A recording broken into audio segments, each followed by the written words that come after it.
My dear friends, hello and welcome to The World Is Not Enough SpeedLore. Believe it or not, this is not a fever dream. It is real.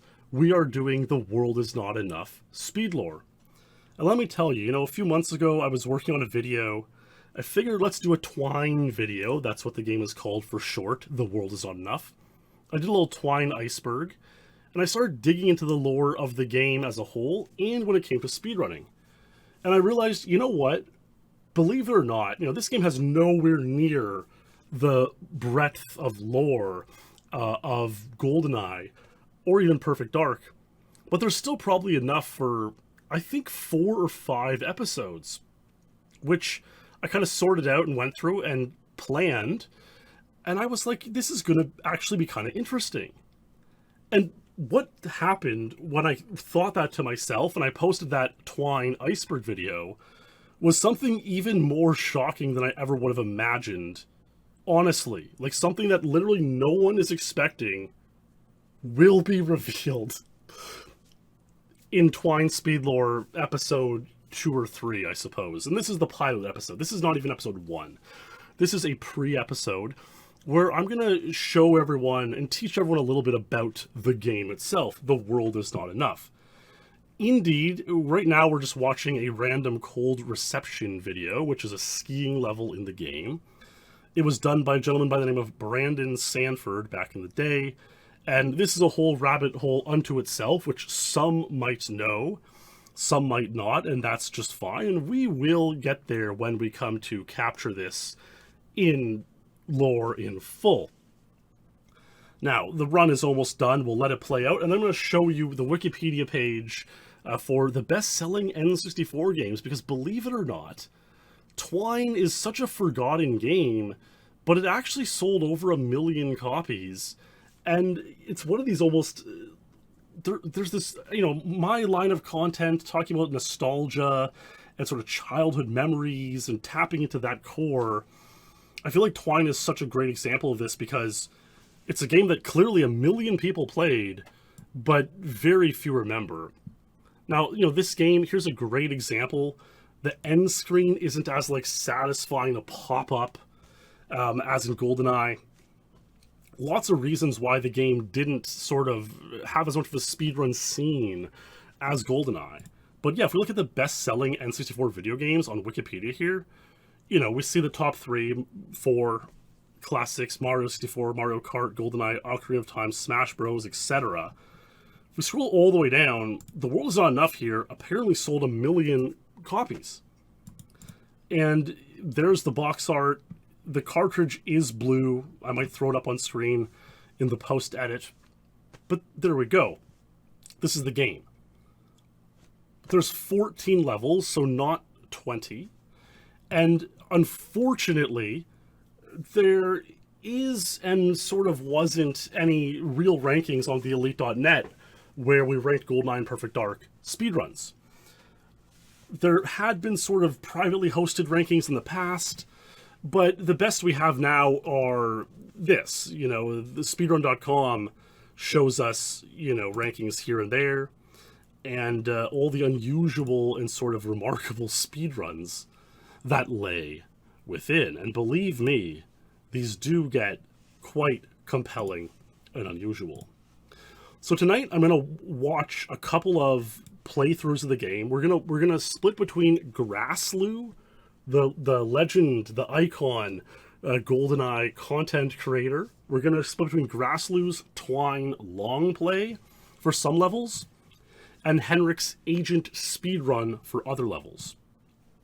If I click on the leaderboards here, we see that, Weister has the world record in Twine Agent speedrun, which he said 11 years ago. No one's beat it for 11 years. Very few have even played. And no one has submitted a run for Secret, 00, or 100%. And it's my hope, maybe people will do a run of Secret or 00 or 100% at some point, maybe being inspired by Twine SpeedLore, as many were in GoldenEye SpeedLore. We even see here on the right that Speedrun Trainer has been submitting some scores into Twine. So who knows what'll happen. But let's get started and watch Grassloo's playthrough.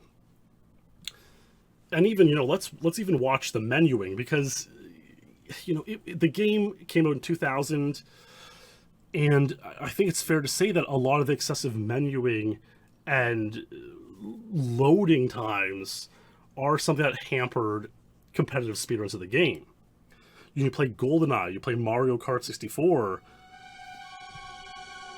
you can really just click into a level and keep playing it. In Twine, you get a lot more, menuing, loading, which removes the fun, which removes the epicness of grinding and repetitively playing the same level over and over to cut 1 second, which, isn't that the blast that we all dream of. So Grassloo here is playing Courier, 00 agent, and we're going to see sort of the intended way to play Courier, and then I'm going to show you... Good afternoon, sir. Can I help you? The name's Bond. James Bond. Something else. Ah, Mr. Bond. We have a safety deposit box waiting for you. So there's a safety deposit box waiting for you. You go in and you get it. Appointment card. I'm sorry. I can't help you. Oh. Sorry to disturb you. Do you have an appointment, sir? Yeah, this Grassloo plays, this is in 4K. It's definitely an upscaled emulator. Please remove your firearm. He records stuff in amazing quality. We can see the game has voice acting, unlike GoldenEye. I retrieved the money. No doubt Sir Robert will be pleased to see it again. I didn't come just for the money. The report you sold King was stolen from an MI6 agent who was killed for it. I want to know who killed him. I'm just a middleman. Take the money. Your last chance. Give me a name. You still threaten me, even without your weapon? Oh my goodness.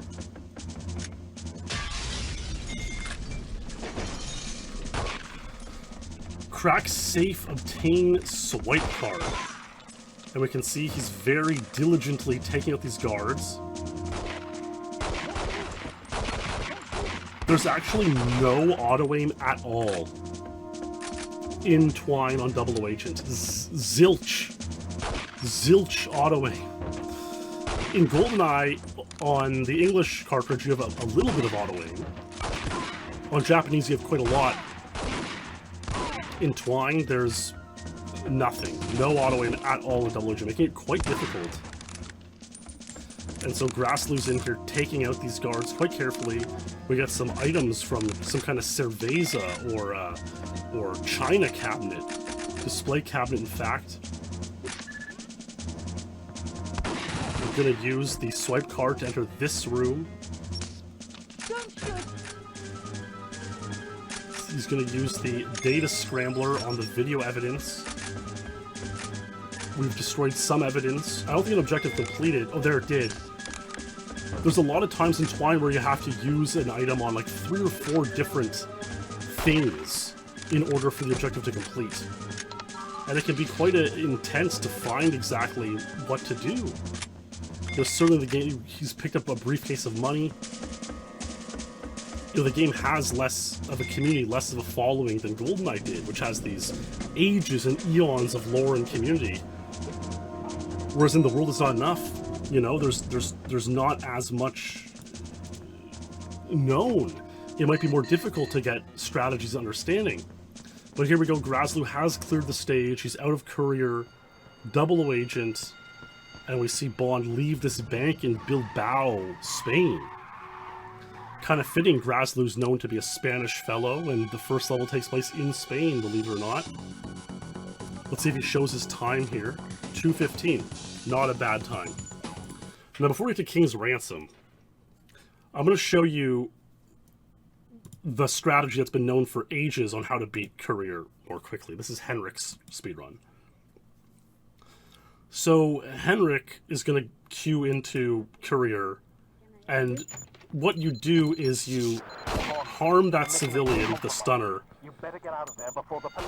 pick up the item, and you can leave the first level in 10 seconds, if not 9 seconds. And so this is probably the most well-known trick glitch in Twine speedrunning. Beat the first level in 10 seconds.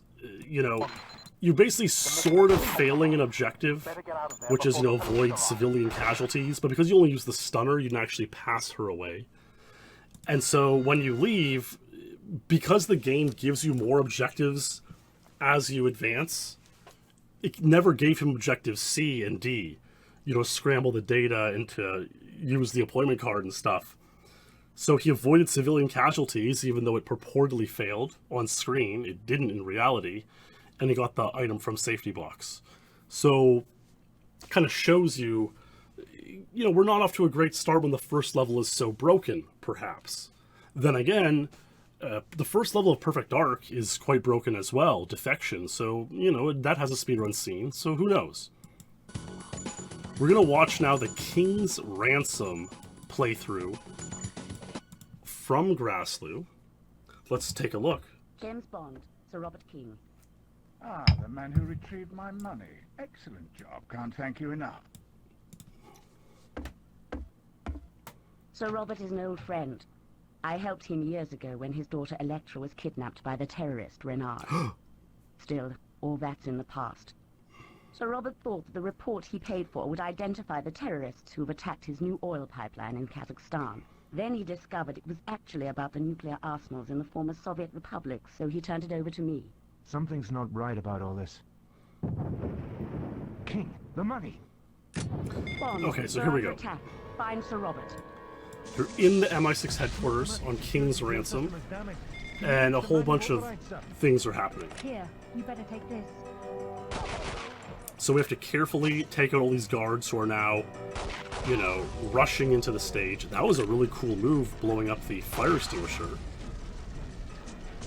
You know, some will know that the fire extinguisher is a beta removed item in GoldenEye, but clearly they had enough memory and ability to keep it in-game here. You know, another thing in Twine that just came to mind, as we see Grassloo open this door and come on here, is that you actually needed a third-party, you know, maybe not third-party, hopefully official memory card in order to save your progress and your time in The World's Not Enough.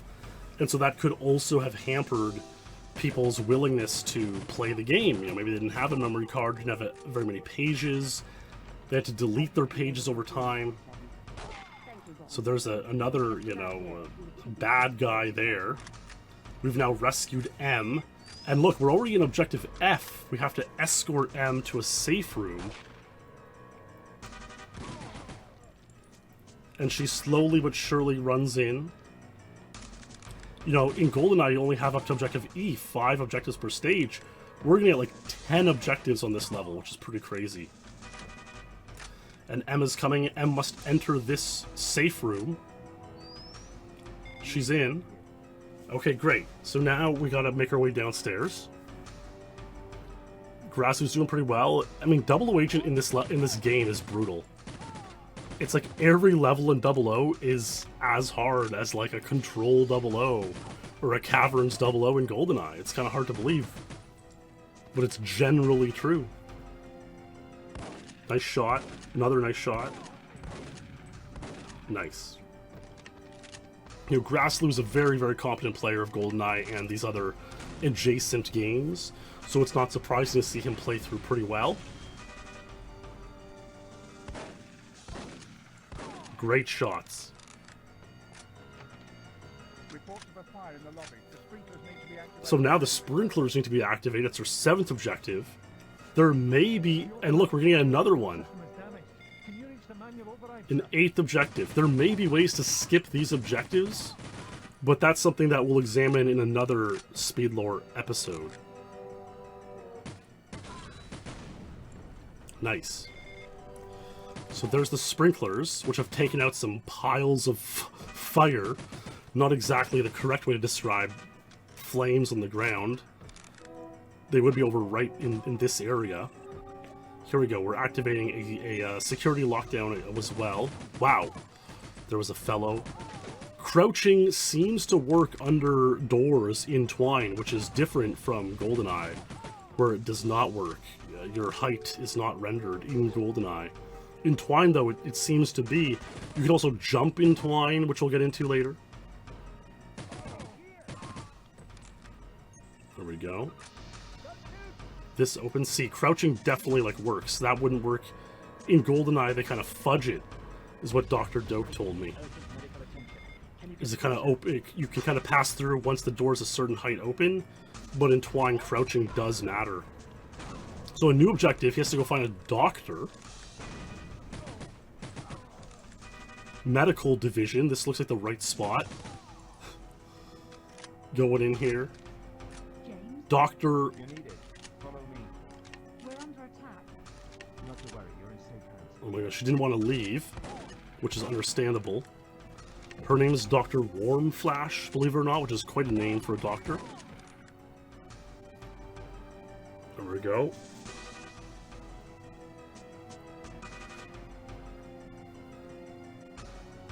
So that'll complete, and then he's going to find Sir Robert King.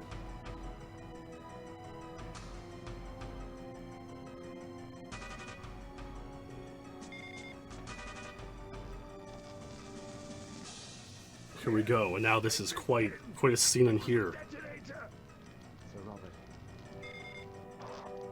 And now he must simply leave. Get to the Q-Labs at once. The suspect is escaping. She has a boat waiting outside. The suspect is escaping. Quite a remarkable thing.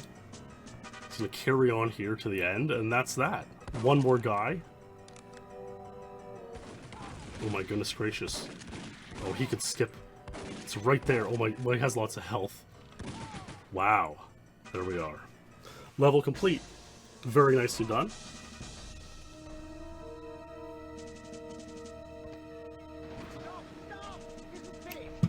Oh my goodness, the boat is not finished.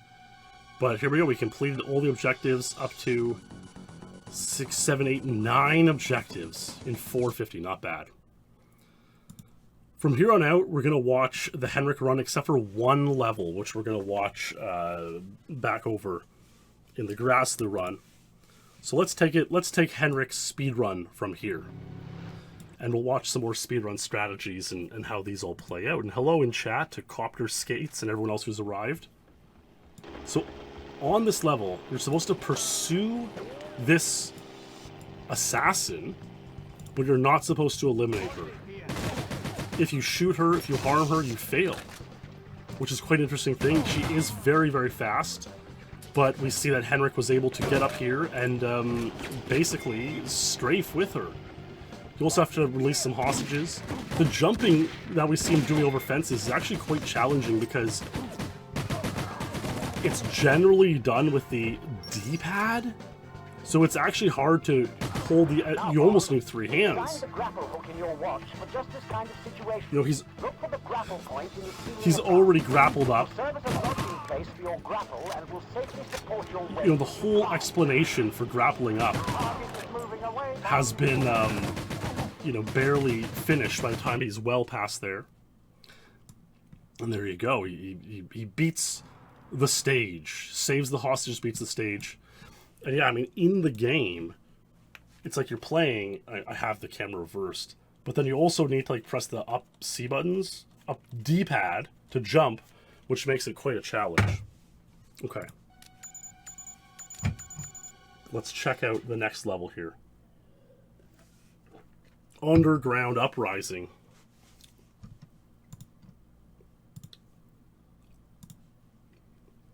See, the loading time unfortunately gets to you a bit.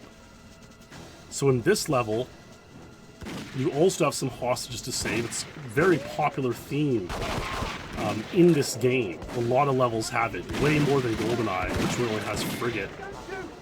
So he's released them, coming down here. 1 or 2 more here.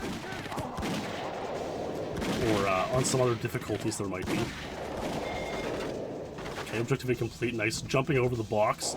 And getting the movement down, man. Jumping and strafing is quite a challenge, no doubt.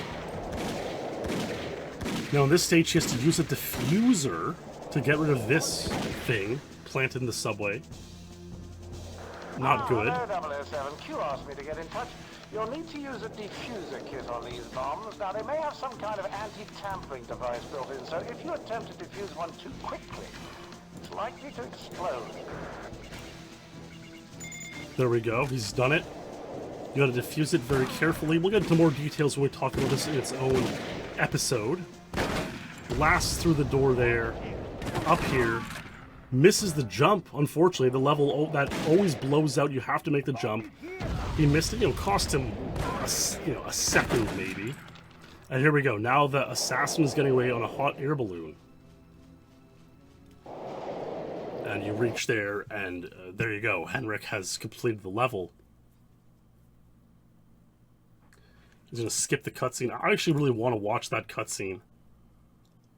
Let's watch it here. It's a very intriguing cutscene. We're going to watch it from the Grassloo playthrough.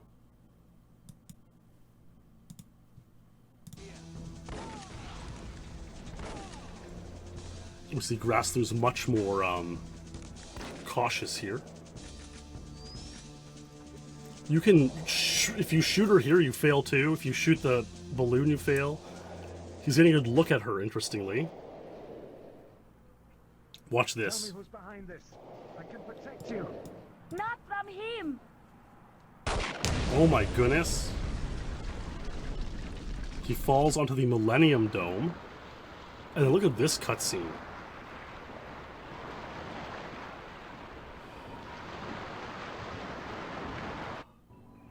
The money had been treated to turn it into an explosive, which was triggered by a signal via King's lapel pin.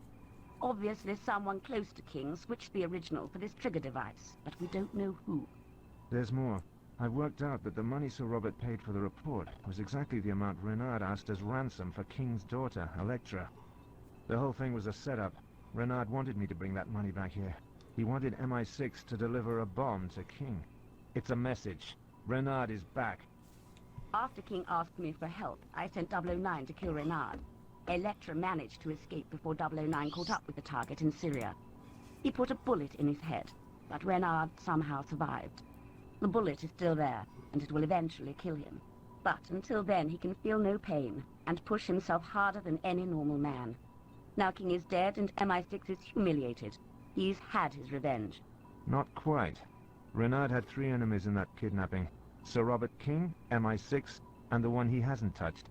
Electra. She must be next on his list. Electra has taken over the construction of her father's oil pipeline from the Caspian Sea. Find out who switched the lapel pin. If Renard returns, make sure Electra comes to no harm. So there you go. So Renard is, the bad guy. He can feel no pain. Kind of convoluted. But we're going towards the Caspian Sea. And in fact, the next level is called Cold Reception. This is a very iconic level. It's the skiing level. And, yeah, we're going to ski down a big hill. Now, you actually have to press C. You have to mash C up for 2+ minutes to maintain full speed on this stage, which is pretty intense. And one of the world record holders said that he got carpal tunnel syndrome from going for the record on the stage, which may or may not be true. And there are some other bits and pieces of lore about this stage, which we'll get to again another time in its appropriate episode. But you basically ski down the hill. There's a few paths. You can often choose to go right or left. Certain paths are faster than others. And every now and then we have to look down to shoot out these fuel dumps. And yes, as Finchy in chat points out, Henrik here is looking up to reduce lag. Lots of guards are shooting at you, lots of flak given. It's quite intense. So he's looking up to reduce lag, and he's just gonna mashing C up, and hopefully knows where to turn and where to look down to shoot the fuel dump. But believe it or not, on this run, Henrik writes that he actually tied the world record on the stage, 2:16. So that's quite interesting.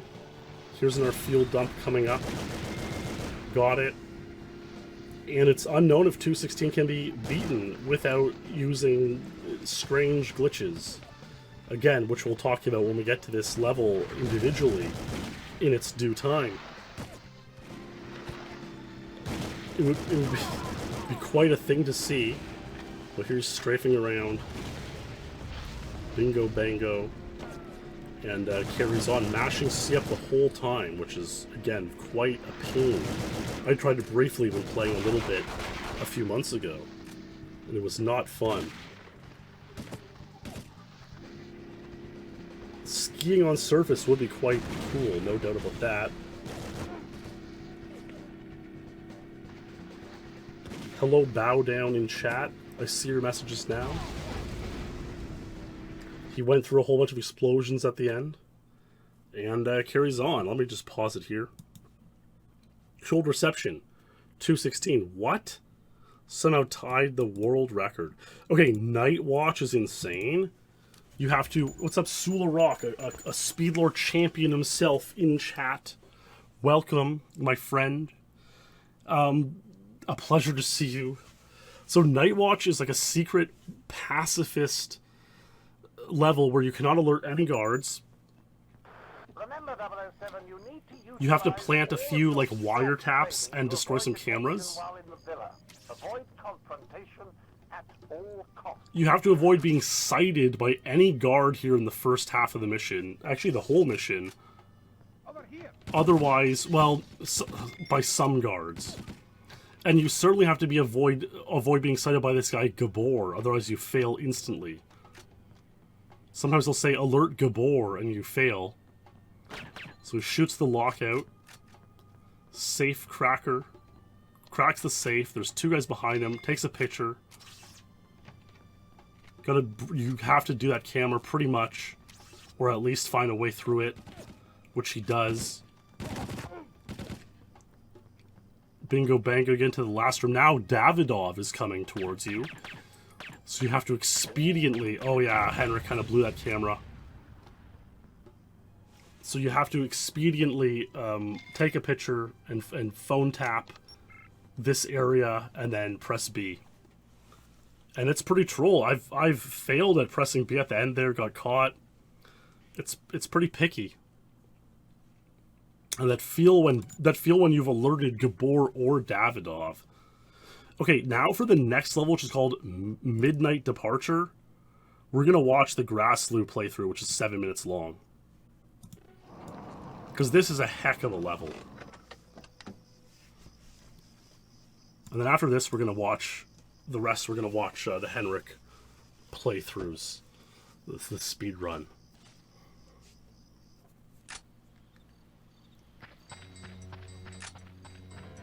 So this level's crazy. Now you have to eliminate Davidov and get some identification cards. Davidov was planning on visiting a nuclear facility as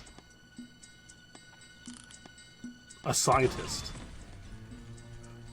See?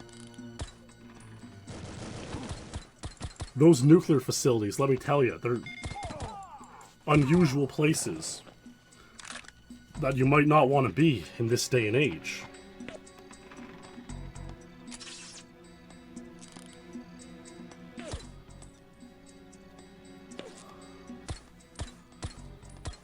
So Grassloo's painstakingly going through here, lots of snipers.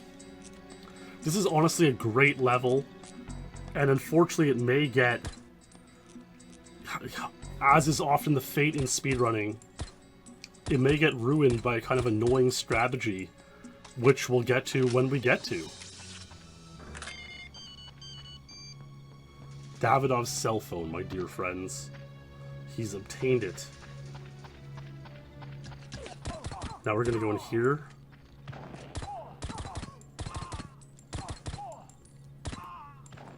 Into this cabin. Wow, we have Dr. Arkov's ID badge. Some kind of nuclear engineer doctor. You know, presumably a PhD, not a medical doctor. PhD in nuclear engineering in Azerbaijan at the turn of the millennium. Who knows? As the backstory goes, Davidov and his crew eliminated Arkov. They're going to impersonate him to gain access to the nuclear facility. Which you can imagine the sorts of things that are going on there, whether they're enriching uranium or whatever the case may be. Not good things, you know.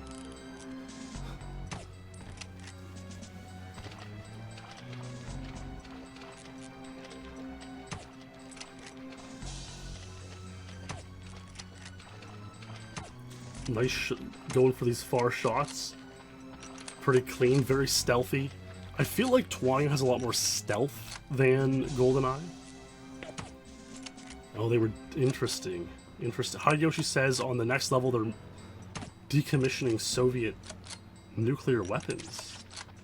What's up, Gus Goat? Thank you in chat. You recently became a new SpeedLore viewer. Glad to finally catch it live. Yes, and indeed, hopefully, we're gonna have a few more episodes of Twine coming up. 4 or 5 episodes, and then I was really honestly thinking we may have enough time may have passed after the Twine episodes to do some GoldenEye episodes again. Whether we do the whole thing, the whole kit and caboodle, or some episodes, you know, we'll see. It could be an interesting thing to entertain. So Dash of Ash asks, as we see Grassloo crawl into the truck here, was it the same developers who made Twine as GoldenEye Perfect Dark? And the answer is no. The answer is no, not at all. GoldenEye Perfect Dark were made by Rare, who are considered some of the best developers of all time, especially in the late 90s. And this game was made by Eurocom and EA Games. And so not quite as esteemed of developers. So Grassloo's getting a ride here. Wow, across? Nope, I thought that was a river, but it's actually a runway. He's getting a ride to a decommissioned airstrip. You can tell the game engine is different, especially if you play it. Plays very different. It like plays similar-ish, but different. Just like these other games, Rainbow Six and so on. Nice shot. It's wise to take all these guys. There's actually a really interesting objective on Double Agent here. That's not on Agent. Where you have to find an item to bribe the pilot with. And it's a sports bag. It's like, find somebody to bribe the pilot with. A sports bag. Maybe it's full of money, who knows. But the interesting thing is on Secret Agent, it's located in a further away location than 00. So the Secret Agent record is slower than 00, which is something that we'll explore in that episode. Ooh. Oh my goodness. Quite the crossbowing. Cleared out that yard. Nice shots. Wow, 2 guys guarding the sports bag. Find an item to bribe the pilot. Sports bag. Imagine, in the movie it's Nike sneakers. That's really funny. Your guy in chat. Your guy Rye. That's really funny.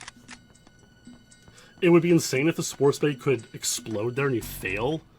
That's like something that would happen in GoldenEye. Thankfully it doesn't happen in this game. That'd be so troll.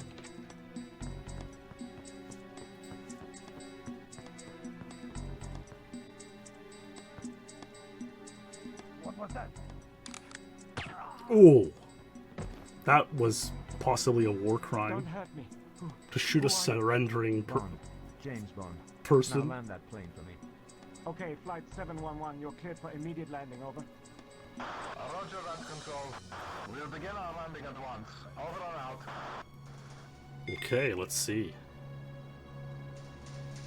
Wow, there is a huge plane that's been landed at this decommissioned airstrip. And it turns around quite flexibly. What's the word I'm looking for? Spryly.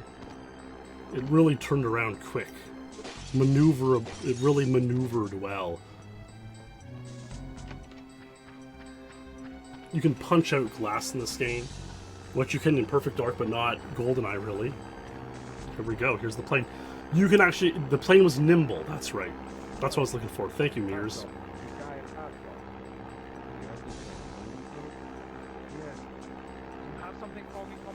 Ooh, here. The Nike sneakers, my friend. And there's the level. You can actually pass away if the plane hits you when it's landing, which is pretty funny.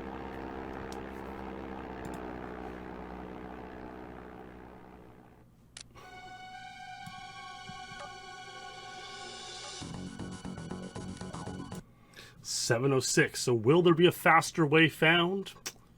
Probably. Okay, let's carry on from Henrik's run and watch it out from here. See some speedrun strats. 16 minutes of gameplay left. So,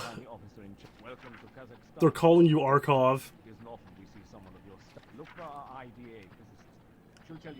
Of course, the IDA physicist happens to be Christmas Jones, Are you here for a played by reason? Denise Richards. Who are you? Okay, take the elevator. Your friends are already down there. She's pretty sus. This level's called Masquerade. You're on some kind of decommissioned nuclear facility of some kind. Here, she confronts you here.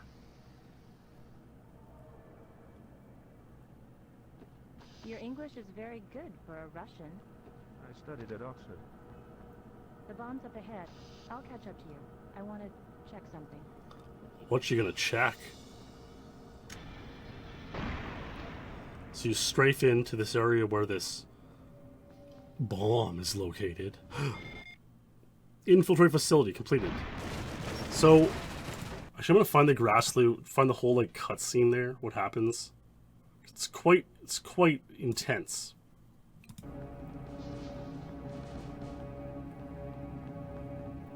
So this is the cutscene. Expecting Davidoff, he caught a bullet instead of a plane. You can't kill me. I'm already dead. So that's Renard. He's up to no good. He was going to expect Davidoff, who's impersonating Arkhov. Now Bond is impersonating Davidoff, who's impersonating Arkhov. Not dead enough for me. I should be grateful. You delivered the money, you killed King, and now you brought me the plane. That bomb will never leave this place. Neither will you. There's no point in living if you can't feel alive. Drop the gun, now! There are too many new faces around here. Everyone to themselves. A lot of chaos going on. Oh my goodness. Oh my. All hell is... Dr. Arkhov is 63 years old. Who are you? Those men are the imposters. They're stealing the bomb. So there we go. Lots going on. Now, on Agent, you don't have to do as much. You just have to escape from the blast pit using the grappling hook. An item in your watch. In GoldenEye, you only really have, what, the watch laser? Do you have anything? Magnet attract? In this game, you have a lot. A dart, a grappling hook, a laser, a few other things. And, Henrik is waiting for Christmas Jones to unlock this. We have to escape the blast pit. Look at this. This is cooked. This is cooked. This is fried. You gotta go over here. So the bomb is detonated, and then a lot of people, when they're playing this growing up, couldn't figure out what to do next, how to escape this area of 6 seconds. You have to jump on that chain. You have to jump on this and ride it out. It took many people, many years to figure this out. Maybe they never did. Maybe they lost the game here. Couldn't beat it any further. Take it out. I think it's one of those things, Dash of Ash, where you figure out in the movie. And like, Henrik here is just jumping over the flames, which does a lot of damage instead of kind of going around the long way. But hey, that's speedrunning, baby. Oh my goodness. And yeah, here you actually kind of have to wait for Dr. Jones to get in here.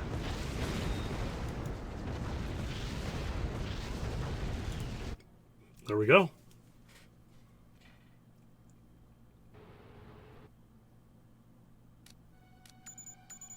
Okay, so we beat that level. Henrik did. Now we're on to the City of Walkways. They made City of Walkways in 2 parts, and it's a level where you actually encounter Valentin. Now, Valentin, your old friend, he's running some sort of caviar facility out in the Caspian Sea. What a life that might be. But we're gonna miss the cutscenes here and not explain the level. We don't want Zukovsky to pass away, and this just becomes basically a strafe through the boardwalk level. And then part 2, City of Walkways 2, is kind of an extension of that. Now we do have to retrieve some computer files, which I'll do momentarily. A lot of like pressing and waiting for lifts, which is kind of intense. A little bit Perfect Dark-like. Let's take the lift up. This level is one where there's quite a bit of lore to it. You know, I was thinking of the 14 levels in the game. You know, certainly they do not have the same lore as, say, a damn 00 agent, you know. But a couple of them have enough lore for a standalone episode, and this is one. And then the other, so if 2 have enough for that, I was thinking I might do 4 levels each in the other episodes, like 5 episodes total.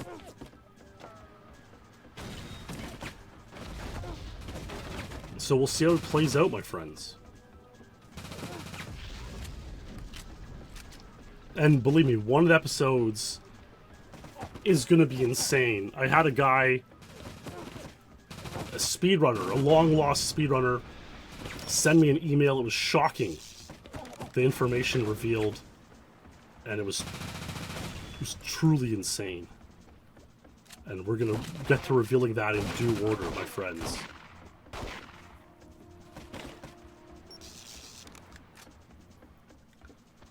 I mean, you can kind of see how this level could make an interesting speedrun if it had a lot of competition.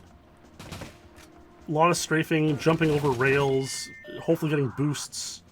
And there's the computer files that we were also eager to download, Objective E. And that's it. Here's the end of the level. Now we're on City of Walkways Part 2, which includes what you must do. You have to destroy a helicopter in City of Walkways Part 2. Yeah, Hideyoshi, very similar level of caverns. I wonder if you could almost compare... I remember Boss comparing like GoldenEye Perfect Dark level by level each time, making them fit. It was like Defection PA was like Bunker 100, and Deep Sea was like Statue or something.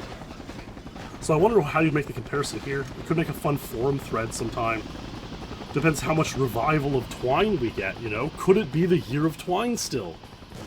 I did a stream of Twine, it was epic. Some of these characters in this level are your friends, and if you shoot them, instinctively you fail, which is pretty troll.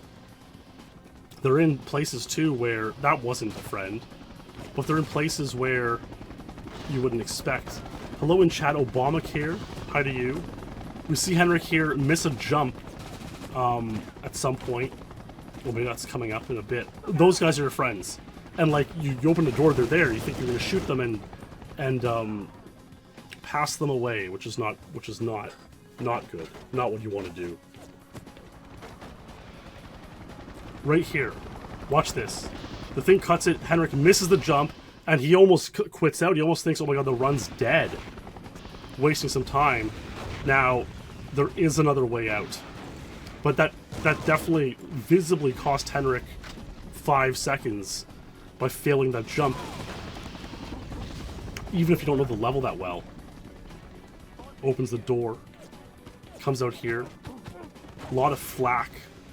Hate taking flack. I mean, you know, if the Elite added a Twine leaderboard on the site, it would get so much competition. It would be insane. And it's like, why not at this point? It'd be fun. They should do it. Okay, so now you have to shoot this helicopter like 3 times, which is actually quite hard because there's no auto-aim. It's like quite a challenge. So Henrik's strat is to go here and wait for it to like get in the perfect spot. 4 shots. I think 3 might be what's needed, but it looked like he did 4. And, oh my god, a self-boost through the ending. That was gutsy. But, like, you could speed that part up in all the world records on this stage. with really YOLO shots, but the thing moves so fast, it's very difficult. Anyways, now we're on Turncoat. I want to watch the Turncoat cutscene. We're going to go to Grassley's Run here, just for the sake of watching the turn. Actually, let's watch the end of City of Walkways cutscene and the Turncoat cutscene for fun.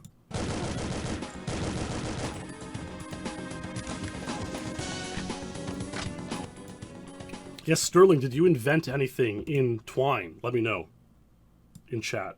I sometimes get hold of Russian machinery for Electra King. She's paying me $1 million for a special job. My nephew Nikolai is smuggling some equipment to Istanbul for her. Electra has tried to kill me already, so Nikolai may be in danger. Okay, there's that. This is my business now too, Mr. Bond.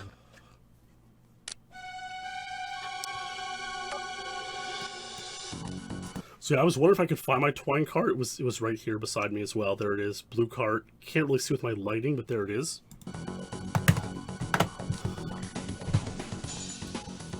Turncoat. Turncoat's epic. Pursue Bullion. Don't let him get away. This used to be a KGB safe house. We're trying to use the surveillance equipment to contact Nikolai's submarine. Okay. Submarine. What class of submarine? You call it Victor 3. That's Istanbul. The level takes place in Istanbul. That's, are they called the Dardanelles? What are they called? That's the Black Sea, actually, into the Mediterranean Sea on that map, by the way. Nuclear. That's what Renard wants. The sub itself. If they put the warhead in the sub's reactor, they'll get an instant catastrophic meltdown. But why? The explosion will destroy Istanbul and contaminate the Bosphorus for decades. There'll be only one way to get oil out of the Caspian Sea, Electra's pipeline. I've got something on the emergency frequency. 2 6-digit numbers cycled every 15 seconds. That's a GPS signal. It must be M, using the locator card from the bomb. The signal is coming from here. Maiden's Tower. Bomb! Oh my. I've got to stop Bullion warning Renard. So basically at this point in the game, in the movie, Bond and Co. figured out that Renard wants the nuclear sub to cause a mess in Istanbul. This guy, Bullion, was a double agent on the side of the bad guy, Renard. You gotta chase him. Let's see how Henrik does. Oh yeah, yes, that's right. Hideyoshi points out, were there two Bonds for a second? I believe it's here. With widescreen on, there's two Bond Submarine. models. What class of submarine? It must be M, using the locator card from the bomb. There. So Bond is like preloading into the Signal's next coming from here. step ahead of time. So it's a known glitch. It's funny. Two Bond models at once. It only happens with widescreen on. I guess it kind of shows you the difference. They didn't like test the cinema with widescreen on because they want to preload Bond in that position. So there you go. Coming from here. Maiden's Tower. So she's gonna pursue Bullion and then go to Maiden's Tower. Let's watch the next two levels here of Henrik. I really am interested to see how he does on this stage, what time he gets. Okay. It's his best ever, 152. Ties the old Strat record, whatever that means. We'll find out in a future episode, my friends.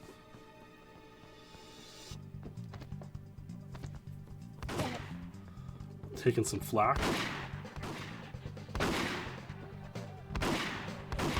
Strafing around. Now, a lot can go wrong. A lot of the civilians can get shot by the stray shots, and you failed the mission. So to get a successful completed agent speed on this level, on this game as a whole, is no easy feat, and you know, it shouldn't be lost that that's exactly what we're looking at here with this Henrik run. Pretty amazing stuff. Straight through this family, it's like a bathhouse in Istanbul. Who doesn't want to go to a bathhouse in Istanbul? If you shoot Bullion there, the guy you're pursuing, I believe you fail this mission. I mean, you do. I played this level a fair bit back in March. Jump over, you're on these rooftops. If you miss the jump and you fall down, you will pass away, losing the mission. That civilian often passes away. And it's impressive at this point that Henrik's completed a run. I think one day we will see someone do a secret agent and double agent speedrun of this game. I think it'll happen. Jumping down. Are there hostages here now? Not on agent, okay. On secret and double O, you do get hostages, which adds complexity to the ending of the stage and the earlier parts of the stage too. This is a good stage. This is the best stage in the game. I'll spoil it now. That's one of the stages where there will be a full episode dedicated just to Turncoat, because there's enough lore there to do a full episode on. Fallen Angel. So this is the one where you have to save M. And we're probably going to see a really interesting strategy. I could watch the Grassley one here, but it's a pretty foundational strategy in this game. You finally do eliminate Bullion, and you can grab his fingerprints from above. So, you know, like, fingerprints from above could be a strategy. You shoot him there. You're supposed to go all the way down there to, like, use the fingerprint scanner on him. But you can get it from this angle. No big deal. Saves a good deal of time, obviously. But it's a pretty straightforward enough strategy. Grassley would play it out the intended way. That guy is on your side, so you don't want to... If you kill him, you fail. The game's really tricky like that. So shoot at that camera, shoot at this camera. Go through here. You can grapple up a hole in the ceiling there. If you get locked in with the camera see you, it locks you in. And it fills the room with poison gas, which is intense. Now, we finally have to fight Gabor, although Henrik just leaves, because we're speedrunning, baby. And Electra took M up here. You have to make a decision, and you shoot Electra. It tries to get all cinematic with you, but it just doesn't quite pan out. Let's watch that cinema, though, in the Grassley run. So, you know, get me out if you're Bond. Go in. This whole cutscene plays. Sorry, James. I can't let you take Em away from me before I've finished with her. Put your weapons down, now. Finish him. It's sort of like intended that Bond had this romance, kind of, with Electra. Maybe it happens in the movie. I haven't watched it in 25 years. And so the ending is supposed to be like this intense moment where he has to decide, like, will he or won't he eliminate Electra and save M? But it doesn't pan out that way in the video game. Hello, James. Put the gun away. You wouldn't kill me. You'd miss me. Yo, look at this zoom in. It's insane. So dramatic, baby.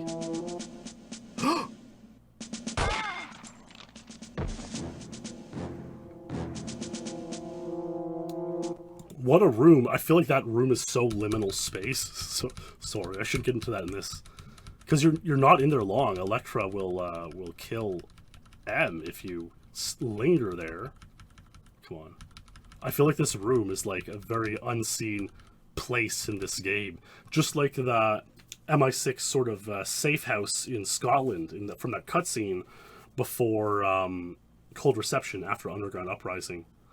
So some interesting the liminal spaces of Twine, maybe a video to come. Oh yeah, V-Swed, we're so back. Here's the jump. You jump off the end of Fallen Angel there.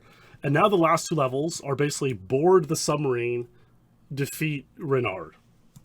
Let's take a look. We're back to the Henrik speedrun here. A sinking feeling. So again, if any guard sees you in like the first little bit here, they alert the sub, you fail. Yeah, this is a good speedrun strategy for an RTA full game run. Strafe to the end of the sub. Really reminds me of Board Bowser's sub. But this one gets intense on Double Agent in single level attempts. I don't know if he's trying to gain knowledge here. Yeah, he's probably looking... Okay, so he sees where Christmas Jones is. She can be randomly located in a few locations on the sub, and you have to go rescue her as a hostage. So he's looking for that. It's a very good RTA strategy. In a single level attempt, you would just YOLO it and hope she's in the best location. Oh my god, the alarm's going off. This is chaos. You turned it off. You have to take her to like a safe pod, the mine room. My friends, what is the mine room? Oh, no, I know. Burge, this game is like... So there's this certain appeal, I think especially when it comes to N64, like, B-tier games, where they have a lot of, like, liminal space and, like, half-empty space that makes them particularly cozy and interesting. I'd love to explore that sometime. Stay here. I have to disable the submarine. So this is disable a submarine, goes in here, and shoots at the controls. And that's how you disable a submarine. And you just have to wait a few seconds. Gets intense. Guards come after you. Okay, I actually want to watch that cutscene too. The end of a sinking feeling. Let's see, the grass slough playthrough. Here we go. Look at this.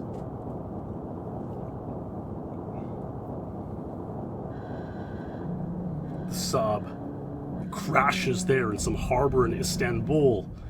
Will it melt down? Will it cause a nuclear disaster there in Eastern Europe? Well, not if Henrik and his RTA speedrun has anything to do with it. Let's see him play Meltdown Agent. This is a crazy level. The sub's inverted, and now you have to swim around, up and down, through this like labyrinth of the sub. I guess you could possibly like learn the whole thing, and it's crazy I say that because in GoldenEye, we would know, you know, with the breadth and depth of knowledge and wisdom and experience, you know the levels inside out. But this level feels so, like, foreign, and it's like, where's he going? When you play it yourself, you get lost. It's very claustrophobic. You have an oxygen counter in the top right that's counting down. It's quite terrifying. He's found this outlet where he can get air. And it's actually the next step in the level. Often, if you play this the first time yourself, you're going to stop and try to find those pockets of oxygen everywhere. It's quite panic-inducing. It's not a fun or comfy level to play.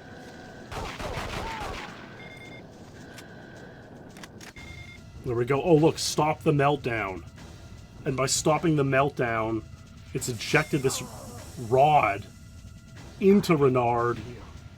He feels no pain, but he has a large foreign object through his chest cavity. Thus, he has passed away. Not a survivable injury. I remember as a kid watching the movie, I couldn't really understand how he survived because he feels no pain. I was a kid, I was like 10 or 11. But, you know, in reality, you would pass away, regardless if you could feel or not. And there's then a level. You get to Christmas Jones. Oh, and even Henrik's watching the cutscene. There we go. They swim away, and you beat the level. Complete. Is he going to watch the credits? Awesome ending. Best sub ever. Best ever. He really had a great ending. He had bad City of Walkways, but he had a great ending. I've always wanted to have Christmas in Turkey.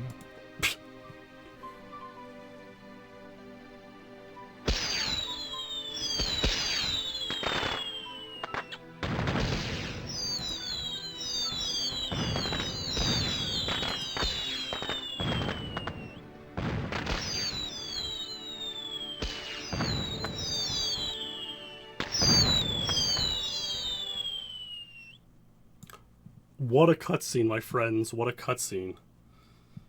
James Bond always returns, I guess. There you go. There's the run. There it is, baby. And then we get... the credits are just this. So there it is, my friends. There is The World Is Not Enough Speedrunning. An introduction to it, at the very least. And, hey, lots of interesting levels. And a fair bit of lore to come. Like I say, I think there's enough for 4, maybe 5 episodes. And so stay tuned, stay posted. I will stream them here, probably on Twitch, maybe elsewhere. I'll mention if I do. Post them on my YouTube SpeedLore channel. We're going to do this 4 or 5 episodes and go from there.